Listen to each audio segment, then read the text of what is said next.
Hello, I'm Maria, and I'm here to show you how easy it is to make your own water kefir, a wonderful probiotic drink that is good for the whole family.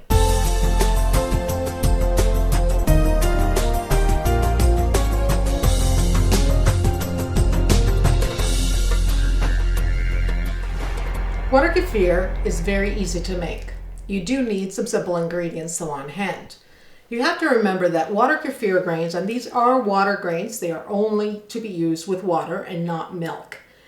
The grains are living organisms, which means that there are simple ways to kill them if possible. If you follow my instructions though, I can guarantee you that these grains will grow and will keep producing water kefir for you for a very long time. The one item that can indeed kill the bacteria, that's what water kefir is a batch of good, friendly bacteria for you that when fed accordingly will grow and reproduce. The one item that can kill possibly the bacteria within the grains can be metal. It's very important that we use plastic utensils or glass. Let's talk about the water that you would use to make your water kefir. The one important thing that you have to remember is that if there is chlorine in the water, it will kill the bacteria. So any water that is not chlorinated is what you require. I personally use the water that comes out of my fridge that goes through a filter. If you do have city water and you do not wish to purchase anything out there, then I would suggest that you maybe leave it out overnight for the chlorine to evaporate from your water. Mineral water is good as well, and I tend to notice that the grains prefer colder water. So if you're going to perhaps boil your water to get rid of the chlorine, make sure it is room temperature, or even colder than that would be even better. The second ingredient that the grains require to grow, just like we do, is some kind of food. What they grow on is sugar, sucrose. Now, that does not mean that you can use artificial sugars, of course, and it does not mean that you can use honey. Honey will indeed kill your grains. So please do remember, sugar is what they eat. Sugar is not what you're going to be consuming out of your water kefir. The grains will eat the sugar. I have here different types of sugar that I use in my water kefir drink. I have some palm sugar here. I also have some unrefined sugar here, cane sugar. This is another form of cane sugar that came in a granulated form. I have some white sugar here, and I also have some kind of rock sugar here. Most of these items were found at your local store, and I tend to find more of the unrefined sugars at Asian stores. What I find is that I like mixing it when I make my own water kefir, the reason being that every type of sugar will give you a different taste. It's the unrefined sugars help your grains to grow. They also do carry some nutrition to them, so it does also benefit you when you drink it. I find that white sugar, the grains tend to really enjoy and they grow quicker. It makes for a milder tasting kefir as well, so my choice is to mix it up. I would suggest try the different sugars, and you eventually will know what is the proper ratio that you want that will attain the taste that you desire. The more unrefined sugars that you put in your kefir, the more fizzy it can also be at the end, more carbonated. So those are the three basically main ingredients that you need, which will be your grains, your water, dechlorinated, and your sugar. There are other items that we add to water kefir to help the grains grow, and also they add a lot of nutrients for ourselves as well. One of the things that we add is a piece of lemon.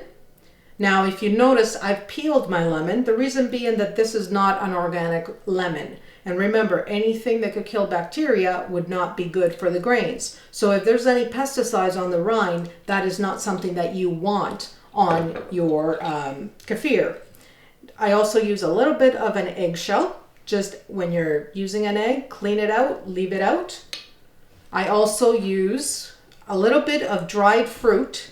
I found these at my local bulk barn, and you will notice a difference if you see a beautiful orange apricot. chances are they are already coated with some kind of sulfite on it, and you do not want to buy those and use those. You can use any dried fruit as long as they have not been coated with any sulfites, any preserving agents.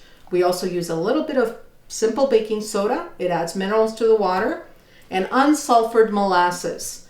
As long as it's unsulfured, it doesn't matter what type of molasses it is. This is Barbados style. It's really your choice. You really don't taste it. It does just help add iron and a lot of other beneficials to the water and for the grains to grow. Now let's put together our water kefir. I have this jar.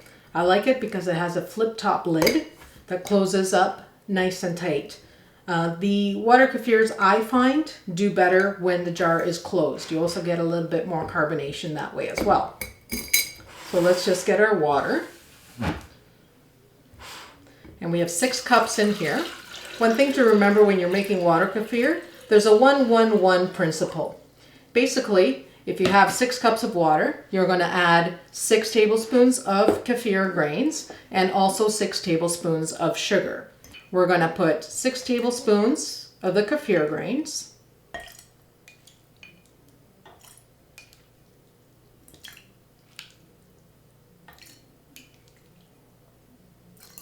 Now remember, if you have some left over and you really wanted to put it in there, you can go right ahead. There's absolutely nothing wrong with that. Now, we're going to add the sugar. What I like to do is generally I like to mix the sugars, as I mentioned before. Now, palm sugar, I know this is about 2 tablespoons of sugar. I'm going to put that in there. Now remember, 1-1-1 principle. So we have 6 cups. We need 6 tablespoons of sugar. Let's say that is 2. I'm going to put another tablespoon of the unrefined sugar. That would make 3. This is 4. 5. And I'm going to put also a lump of this. So you have your 6 tablespoons of sugar, your 6 cups of water, and your 6 tablespoons of water kefir grains. At that point, you're also going to put in 1 or 2 pieces of your dried fruit, unsulfured fruit. You are going to put in at least half a teaspoon of your molasses. And also, we're going to put 1/8 of a teaspoon of your baking soda. Oh, that's a quarter, so I kind of have to go about halfway. The nice thing about water kefir is I'm giving you a recipe, but you can adjust it accordingly. If you're first introducing your water kefir to your family, you might want to use a little bit more sugar. If you want to add a little bit more iron, you can put more molasses in there. It really depends what you have and what you would like to do. It's not a perfect science like baking can be. So if you want to add a little bit more of something, you can do so. Or if you have less, you'll probably be okay. And then we put the lemon as well. I do find that the acidity of the lemon helps the kefir in some ways. It does give it a slightly different taste as well, but I know that it makes it grow. Now you just stir it up. We add eggshells to water kefir because of their high calcium content. I'd like to kind of put it in one piece. The reason being that the little membrane in the inside will not fall apart. The outside of the eggshell, the calcium, will disappear and actually go into your water, which is good. It's good for you and it helps the grains to grow. Calcium also neutralizes, which is great because the grains prefer a much neutral surroundings. So we just add it in there. You don't have to worry about it at all. And next time you go to strain out the grains, basically you will see a lot of skin and next to no eggshell. And there you have it. It's ready. What you do is you cover it, you put it on your counter, make sure that it is not in direct sunlight, and you just leave it there for about 2 days, 3 days. It really all depends on what you want. The first day, if you taste it right now, you will see that it's quite sweet. If you taste it in 24 hours, you'll find out that it's less sweet at that time. I generally leave mine 2 days. And then after 2 days, I strain the grains and I start on the second fermentation. which is coming in the other video. Thank you so much.